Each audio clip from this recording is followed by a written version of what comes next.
Welcome back to Fantasy Intervention. This is the weekly six-pack, along with Chef James Kriess and Corey Spala. I'm Juan Carlos Pena. We're going to give you three guys that are on the up, three guys that are on the down, and we're going to make our decision on them this week.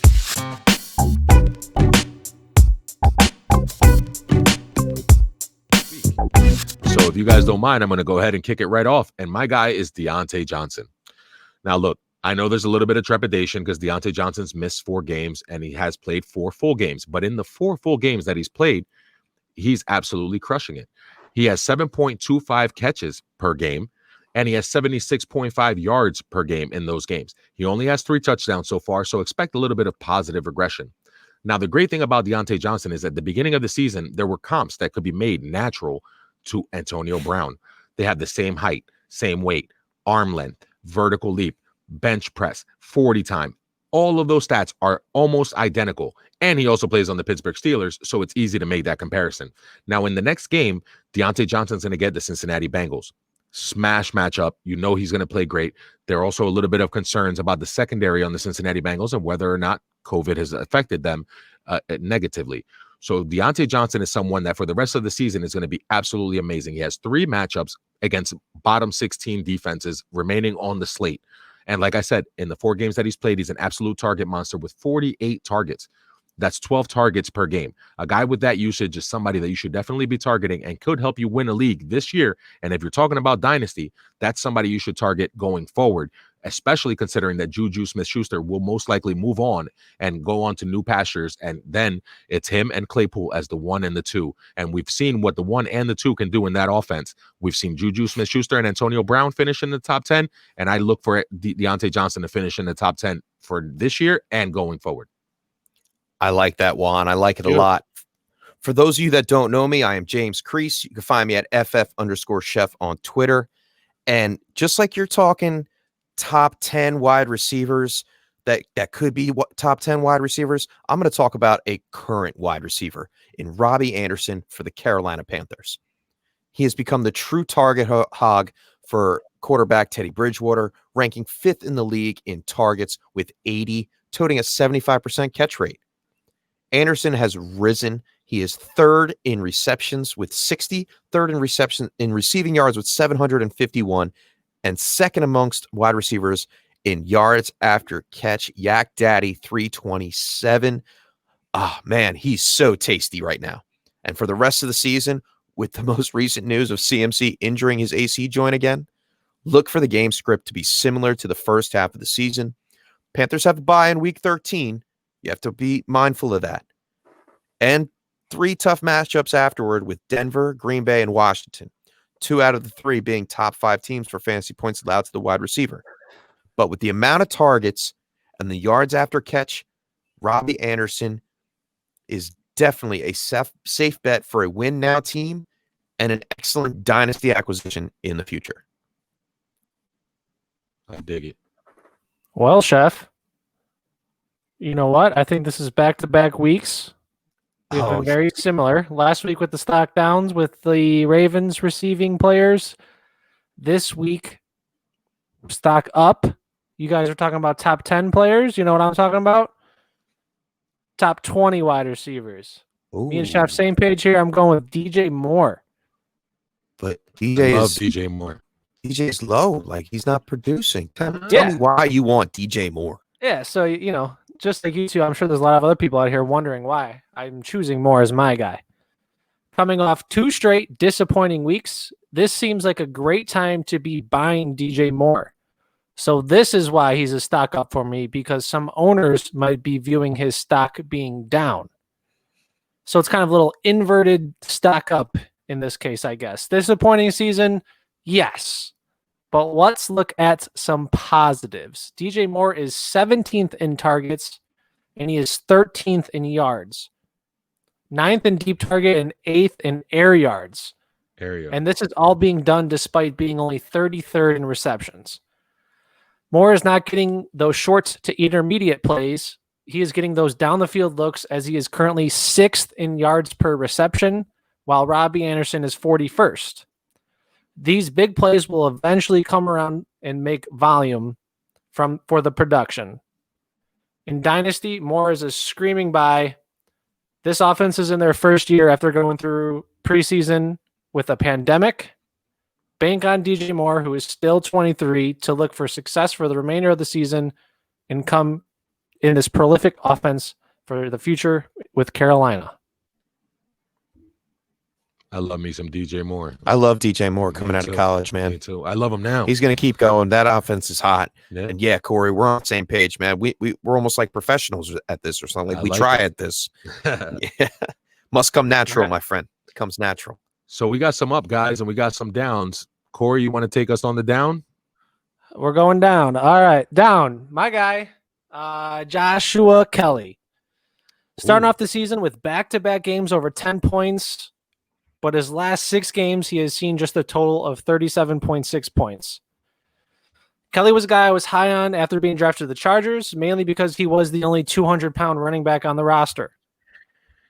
He started off with a little bit of fumble issues, but now he has 4 straight games without a fumble, but he has seen only a minimum of 7 carries per game for the first 8 games. It seems he is more guaranteed a fantasy relevant game when he garners receptions, but that is too variable to predict. And with Austin Eckler expected to be back soon, you can likely throw that option out the window. He's had 2 5-reception games, but that have came without Eckler. After being outproduced by Troy Maine Pope in Week 8 and Kalen Ballage in Week 9, I am just starting to lose my confidence in Joshua Kelly. We seem to have found what Kelly is with and without Eckler. I mean, he got his highest carry game playing with Eckler. Kelly is like that beer you find stashed away and hope one day it's going to be useful. He's like that Bud Light Orange you find in your fridge after a night of drinking and you thought you had nothing left. You definitely don't want to drink it, but beer is beer, right? Indeed. And I could see why you want to pour him out, man. Or pass him off to somebody else. Absolutely. And speaking of passing off one to someone else, I recently made a trade with my stock down guy. Just minutes before the show, I traded running back David Johnson. Ooh. And I got Zach Moss and an early 2021 second round pick.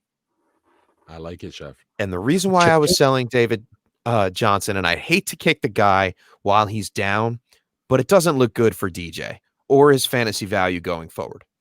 Although currently ranked running back 22 in PPR formats, so you can see the value, Johnson's ceiling looks to be capped, averaging 11.9 fantasy points per game on the season. Yes, that includes last week when he suffered a concussion that will most likely keep him out of contention this week versus Cleveland. But even if we focus in on his last 4 full games where he saw between 18 to 21 touches per game, he never scored over 15.4 fantasy points. Only having 2 touchdowns in that span and 4 total touchdowns on the year, it's clear he left his best games behind him in Arizona. By the way, that 15.4 fantasy points were against the Packers, who currently rank second worst in the league for fantasy points allowed to the running back.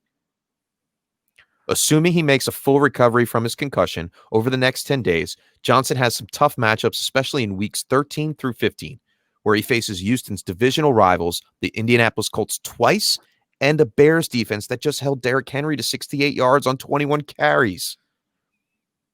If I do have David Johnson on my dynasty team, I'm definitely worried and would be trying to ship the 28-year-old running back off in a package deal so I could possibly get some kind of value for him now. Like I said earlier, you can go with the Zach Moss and the early 2021 second, see if that plays for you. Or my offer would be something like 24-year-old Chase Edmonds in a late second rounder. So do what you can to try to get the skunked running back off your rosters before the trade deadline by any means. Cheers. I like that, Chef. I like that because you're not really pouring them down the drain. And it's like Corey said, beer is beer, and we all love beer. Beer at is the end beer, of the day, baby. right? So, like a couple weeks ago, I gave you guys a known beer, a known commodity, and Zeke Elliott, and I was shipping him away. Well, in this episode, I'm doing something similar with another beer that everybody loves, and right now is absolutely on fire, and that's Will Fuller. Will Fuller right now is at the top of his game. 6 straight games with a touchdown. But in the last 3 years, he's missed 20 games due to injury. After this season, he's a free agent. So we don't know where he's going to go. So what I'm suggesting that you do is don't pour him down the drain, but go ahead and move him somewhere else. DJ Moore, that Corey mentioned, is an absolute great target. Deonte Johnson, that I mentioned earlier, is a great target. Or Christian Kirk. Any one of those guys, and maybe even a little bit of draft stock can get you, can be the return that you get for Will Fuller. So Will Fuller, in the next 6 games, he's going to be facing 6 defenses in the top 16. So those are tough matchups that week to week aren't going to be too reliable. This is the highest that his value is going to get. He does face Cleveland this week. After this week, if he blows up and has a great game, if he doesn't get the Denzel Ward treatment, it's the perfect opportunity at the trade deadline to trade him to someone who thinks they're a contender or wants to move in the right direction and has bought into the value of Will Fuller. Take that while you can. Grab yourself a nice young unknown brew, like I said, like Deonte Johnson, DJ Moore, Christian Kirk, and for years to come, you're going to reap the benefits of moving on from Will Fuller and selling him at the highest point.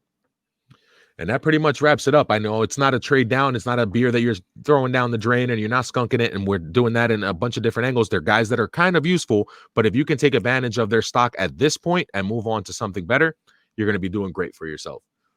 And that's what we do here. We're here to intervene. It's fantasy intervention, and we're going to intervene with what you think are the trends and what you think is happening, and we're going to get you on the right track so you can win your league. Not just to get in the playoffs. No, that's not enough. Because we don't just do that here. That's not enough. We win our leagues. You got to win it. You're in it to win it. Thank you for watching. If you like the video, like, comment, and subscribe. Follow us on Twitter. Join our circle _.